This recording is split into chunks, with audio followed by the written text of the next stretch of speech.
7월 29일 수요일 에스겔 33장 1절부터 9절입니다. 여호와의 말씀이 내게 임하여 이르시되 인자야 너는 내 족속에게 말하 이르라. 가령 내가 칼을 한 땅에 임하게 한다 하자. 그 땅 백성이 자기 가운데에 하나를 택하여 파수꾼으로 삼은 그 사람은 그 땅에 칼이 임함을 보고 나팔을 불어 백성들이 경고하되 그들이 나팔 소리를 듣고 정신 차리지 아니하므로 그 임하는 칼에 제거함을 당하면 그 피가 자기의 머리로 돌아갈 것이라.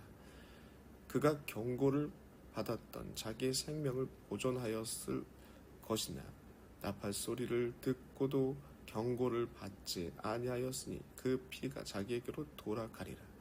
그러나 칼이 임함을 파수꾼이 보고도 나팔을 불지 아니하며 백성에게 경고하지 아니하므로 그 중에 한 사람이 그 임하는 칼에 제거당하면 그는 자기 죄로 말미암아 제거되려니와 그 죄는 내가 파수꾼의 손에서 찾으리라.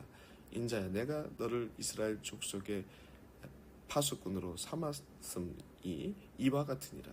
그런즉 내가 내 입으로 말을 듣고 나를 대신하여 그들에게 경고할지어다. 가령 내가 악인에게 이르기를 악인아 내가 반드시 죽으리라 하였다 하자. 내가 그 악인에게 말로 경고하여 그 길에서 떠나게 하지 아니하면 그 악인은 자기 죄악으로 말미암아 죽으려니와 내가 그 피를 내 손에서 찾으리라. 그러나 너는 악인에게 경고하여 돌이켜 그의 길에서 떠나라고 하되 그가 돌이켜 그의 길에서 떠나지 아니하면 그가 자기의 죄악으로 말미암아 죽으려니와 너는 내 생명을 보존하리라. 아멘. 오늘 말씀 에스겔 33장은 회복과 소망의 메시지로 전환되는 장입니다. 1절부터 32장까지는 심판의 메시지가 중심이었다면 33장부터는 회복과 소망의 메시지가 시작됩니다.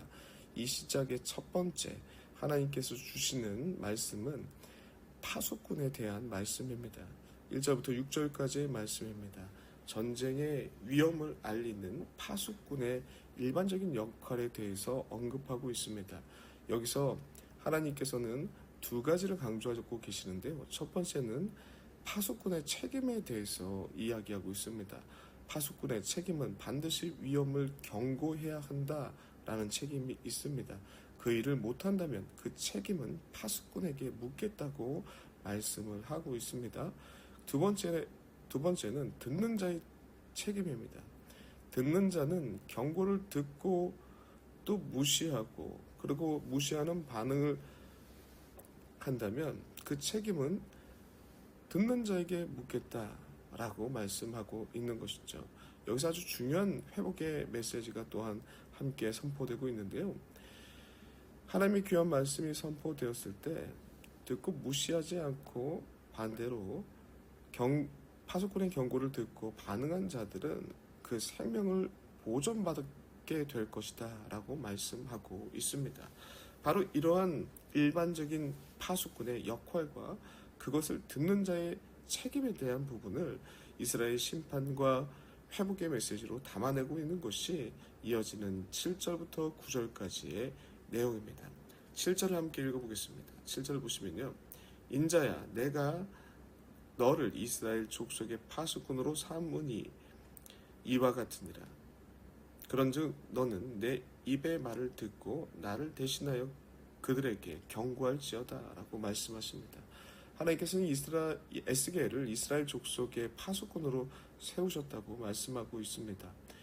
파수꾼의 최우선의 과제는 앞에서 살펴봤듯이 하나님의 입에서 나오는 말을 듣고 하나님을 대신하여서 백성들에게 경고하는 일입니다.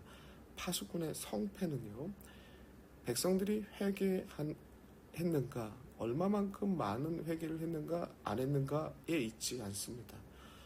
파수꾼의 성패는요, 경고를 제대로 했는가에 있다라는 것을 하나님께서는 말씀하고 있다라는 것이죠. 선지자의 경고의 메시지가 전달되지 않아서 백성들이 죄 가운데 죽는다면 그 핏값을 선지자에게 찾겠다고 아주 엄중하게 경고하고 있습니다. 바로 이 점에서 오늘날 하나님의 백성인 우리에게 하시는 귀한 메시지가 담겨져 있다고 봅니다. 오늘날 우리는 주님께서 다시 오셔서 모든 인류를 심판하시는 마지막 심판을 앞두고 있습니다. 그 날이 1년 후가 될지 2년 후가 될지 모릅니다. 우리는 알지 못합니다. 하나님의 권한에 두셨습니다. 우리에게 분명하게 지시한 일이 그때는 알지 못하지만 일이 있습니다. 그 일은 파수꾼의 일입니다. 파수꾼의 역할을 감당하는 것이 바로 우리에게 맡겨진 사명이라는 것이죠. 하나님 입에서 나오는 말을 듣고 하나님의 말씀을 대신하여서 백성들에게 경고하는 일, 바로 그 일이 우리에게 맡겨진 일입니다. 이 사명을 가진 자는요, 에스겔과 마찬가지로 백성들이 회개하느냐 안 하느냐에 얼마나 회개하느냐에 성패가 있는 것이 아닙니다. 하나님께서 말씀하신 대로 경고했는가 전했는가 라는 것에 있다라는 것을 잊지 마시길 바랍니다. 사랑하는 성도 여러분들, 이 시대는 하나님의 파수꾼으로 우리는 부름받았습니다. 파수꾼의 책임을 다하고 계십니까? 파수꾼의 역할을 감당하는 자들은 누가 얼마큼 성과를 냈는지로 평가받지 않습니다. 전했는가 아닌가 그것으로 평가받는다는 것을 잊지 마시길 간절히 소망합니다. 두 번째로는 듣는 자의 책임입니다. 듣는 자의 책임은요, 파수꾼의 경고를 들은 후에 돌이켜서 살지 무시하고 죽을지 결정하는 그런 것을 듣는 사람의 몫이라고 성경은 말씀하십니다. 때론 성경에 나오는 모습을 보시면 하나님은 무자비한 심판을 행하시는 분으로 볼 때가 있습니다. 사람들은 하나님을 향해 너무하다라는 그 평가를 하는 사람들도 있습니다.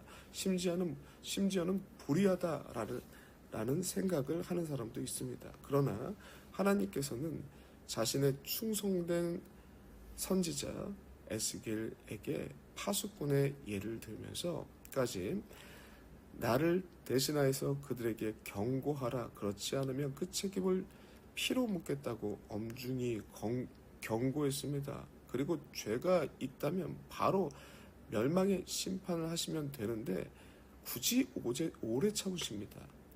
능력이 충분하신 분인데 오래 참으시면서 지속적으로 반복적으로 그들이 돌아올 것을 경고하십니다.